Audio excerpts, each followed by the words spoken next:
Sinon, un autre truc qui fait en sorte, revenons au sujet, Oui, on dérape toujours quand on discute, puis moi, Fred, toujours, de toute toujours. façon. Revenons au sujet sur les cinémas. Un autre truc qui, selon moi, n'a pas aidé les cinémas, c'est la disponibilité de la technologie qui a fait un bond incroyable des home cinéma. Maintenant, tu peux à la maison pour moins de 1 000 euros. Tu peux Ouais. avoir un super projecteur, un super écran, un bon système de son, OK? Et Hop. tu vas avoir une expérience dans ton salon, tranquille, sans te faire chier par personne, de très, très bonne qualité. Tu sais. Tu peux avoir une super télé 65 pouces ou tu peux avoir un projecteur. Maintenant, tu sais, les prix de ces trucs-là, ça a tellement descendu en prix. Bien sûr. Tu peux avoir du super 4K maintenant. Moi, je Des suis à télés ça flat, depuis c'est très, très donné, quoi. longtemps.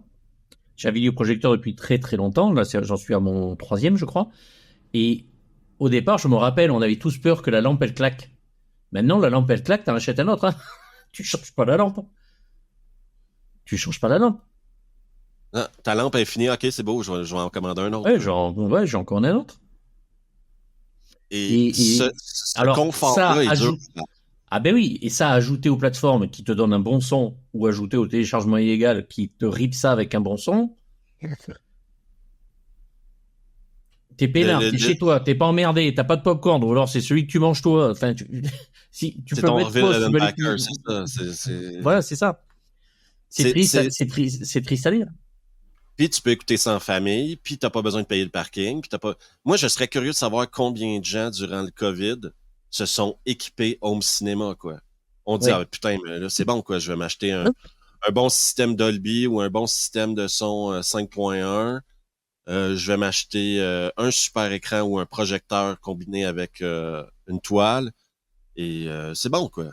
Je vais investir là-dessus. On passe du temps à la maison. Sur le court terme, putain. Si t'investis 1000 balles, OK, et que t'as 2 ou 3 gamins à la maison, OK, disons que t'as une famille de 4, là, 2 gamins, ben, ton 1000 balles, tu vas le récupérer assez vite en Ah n'allant oui. pas au cinéma à toutes les semaines, quoi, ou à toutes les 2 semaines.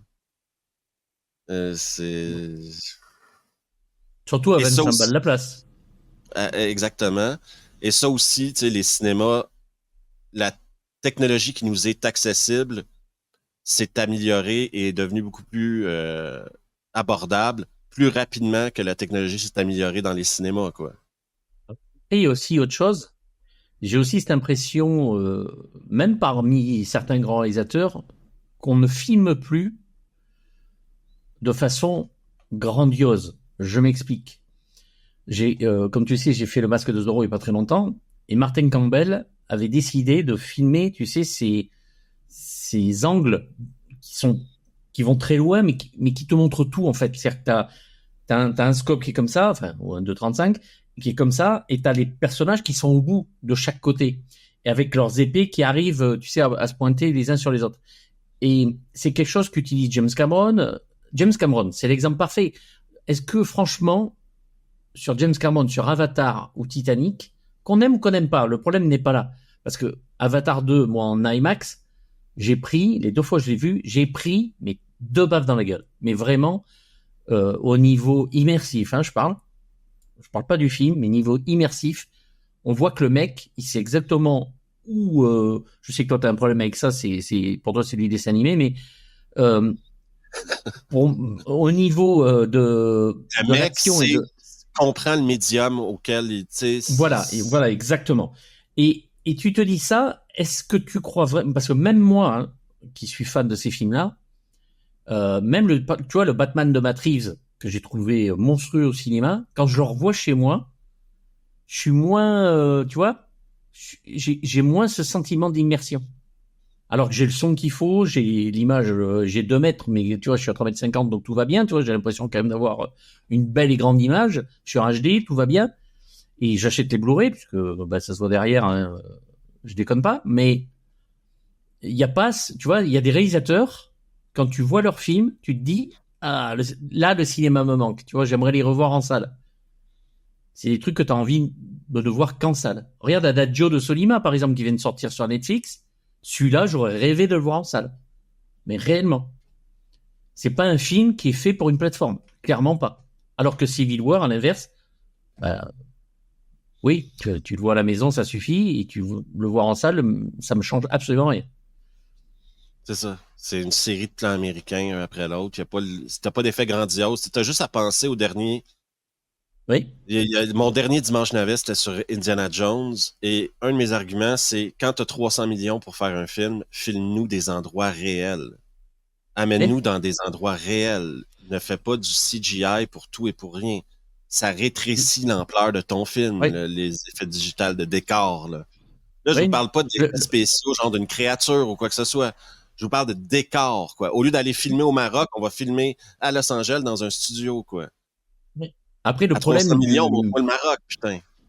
parce que moi, ce Indiana Jones, je l'ai travaillé dans ma tête, hein, parce que je me suis dit, comment ce réalisateur que j'aime beaucoup, qui a quand même pas fait énormément de films à jeter, a pu rater ce film-là à ce point-là. Et je pense que son problème, c'est qu'au lieu de montrer son propre cinéma, il a essayé de faire du Spielberg. Et il n'est pas Spielberg. Même Spielberg n'était pas Spielberg sur le royaume du crâne de cristal. Hein. On est d'accord. Il y a un moment, faut dire les choses. Spielberg, il l'a fait en mode parce que il avait Lucas derrière. Hein. Parce que c'est Lucas qui a refusé, je sais pas, un nombre de scripts et Spielberg voulait pas réaliser cette histoire-là. Donc il l'a fait. Bon, ben, je te le fais, mais C'est le il dernier l'a que dit je fais, depuis. Hein. regarde ça. Voilà, et il l'a dit derrière. Hein. Donc c'est un fait avéré aujourd'hui. On sait que voilà. Mais bon, est-ce que voilà, ouais, il y a plein de questions. En fait, il y a tellement de choses, il y a tellement de points de vue, il y a tellement de choses qui d'idées et de malheurs qui se regroupent pour que, effectivement, est-ce que, comme je le disais tout à l'heure, est-ce que le cinéma, les plateformes pourraient pas s'associer? Je pense que les mégaplex, comme tu dis, les méga cinémas vont se réduire comme peau de chagrin. Beaucoup vont fermer. Regarde, ils ont déjà fermé à Paris l'UGC Normandie, qui était un des plus gros cinémas parisiens, où les gens ont vécu des choses formidables, qui étaient très beaux.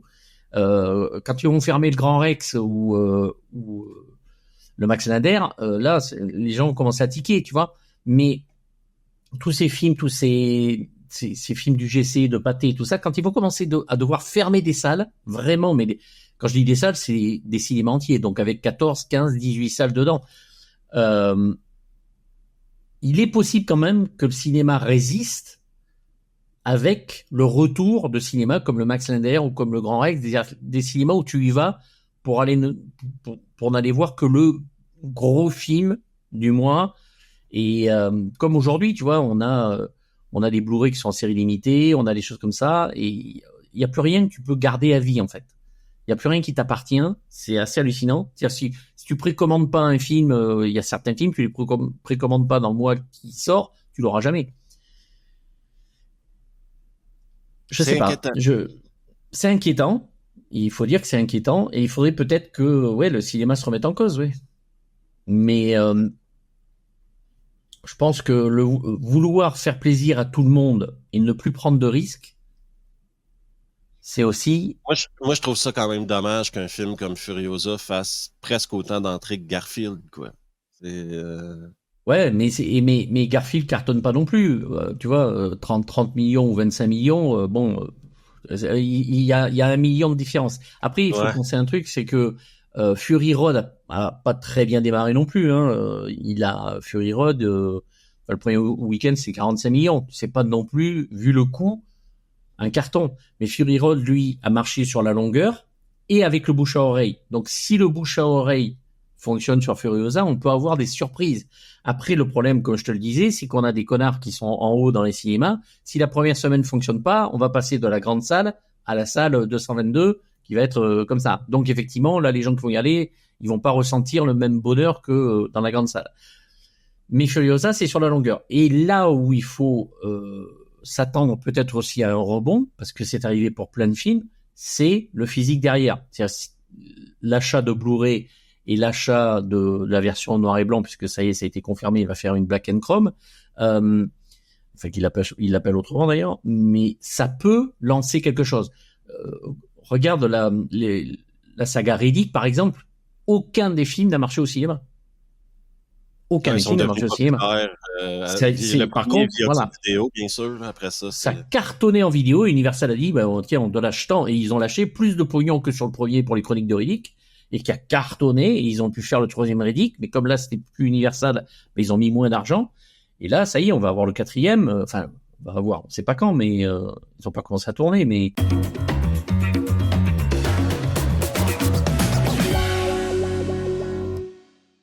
Est-ce que, selon toi, Deadpool versus Wolverine est capable d'aller chercher le milliard? Oui, parce que tu vois là, c'est vraiment quelque chose aussi qui est à part, mais que je trouve très judicieux. Déjà, c'est vrai que malgré le fait que ce soit quand même très calibré, ce sont des films qui n'hésitent pas à dire des gros mots en toute liberté, à parler de cul en toute liberté, et à faire ce qu'on avait un petit peu dans les années 80. Ryan Reynolds, c'est quelqu'un de très intelligent parce qu'il sait faire ça. Et en plus, là où il est très très fort, c'est sur la communication. C'est-à-dire que Ryan Reynolds, on a un mec qui nous balance des petits clips à gauche, à droite, avec Hugh Jackman, tout ça. Et tu vois, ils font les mecs qui s'engueulent, ils vont chez l'un, ils vont chez l'autre. Et ils jouent là-dessus toute l'année. Donc quand, effectivement, t'arrives avec un Deadpool Wolverine, là, tout le monde s'éclate parce que Wolverine a son costume, c'est des BD, mais il arriverait en licorne, ça serait pareil. Les gens vont être très hypés par le film parce que Ryan Reynolds, il travaille pour ça. Tu vois, il travaille pour ça. Là, le film animé là de Krasinski, je crois, il fait une voix dedans. Non, il joue le père, je crois. Bon, voilà, je suis pas sûr que ça marche parce que les gens en ont aussi ras-le-bol de ça. Je pense que tu vois, si Don Bluth avait 30 ans aujourd'hui et arrivait avec un vrai film d'animation intelligent, ça pourrait cartonner. Parce que aujourd'hui, tous les dessins animés en images synthèse, malheureusement, parce qu'il n'y a plus que ça, se ressemblent tous. T'as pas de vraie surprise. La surprise, elle est sur le scénar. Mais le scénar, tu le vois pas dans la bande-annonce. Ils n'arrivent pas à vendre l'histoire sur une bande-annonce. Ils n'y arrivent plus, en tout cas. Ils n'arrivent pas à nous hyper. La petite fille qui voit des monstres en image synthèse, tout ça, ça a déjà été fait, les enfants. Ça a déjà été fait. Autrement, mais ça a déjà été fait. On n'a plus de Roger Rabbit. On n'a plus de, tu vois, on n'arrive plus à nous vendre du rêve avec ces films-là. Mais par contre, un Deadpool Wolverine, le mec, il est un petit peu... moi, je suis désolé, le premier Wolverine, je l'ai vu, j'ai pas été ultra hypé par le film en tant que film réalisé, mais les blagues, les gags et les scènes d'action, j'ai fait, ouais, t'es en train d'essayer de me vendre quelque chose.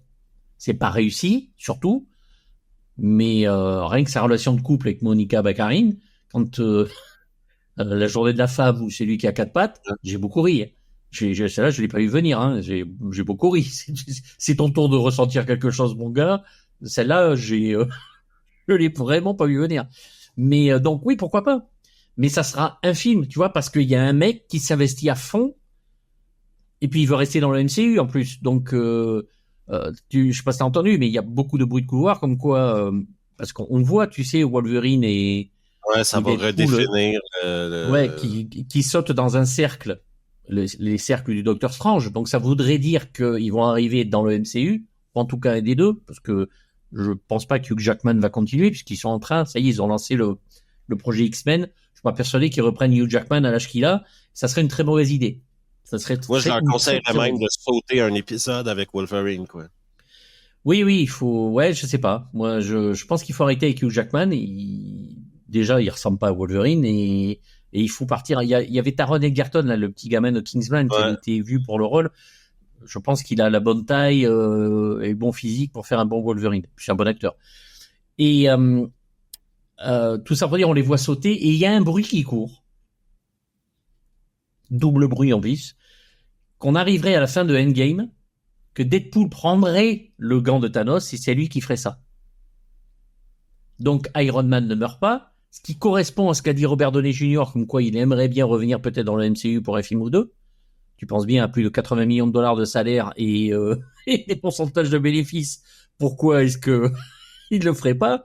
Mais voilà, on finirait Endgame avec Deadpool en fait. Tu vois, il relancerait la machine. Comme Disney en plus a dit que ils vont calmer les films, hein, on n'en aurait plus qu'un ou deux par an, et les séries pareilles, ça serait maximum 3. Bon, pourquoi pas? Moi je dis pourquoi pas. Mais il faut qu'il relance. Moi je pense que le film va cartonner parce que Ryan Reynolds est tellement bon en communication, comme tu dis. C'est le mec, ce mec-là, Il a tout compris. Il a tout compris. Il a tout compris.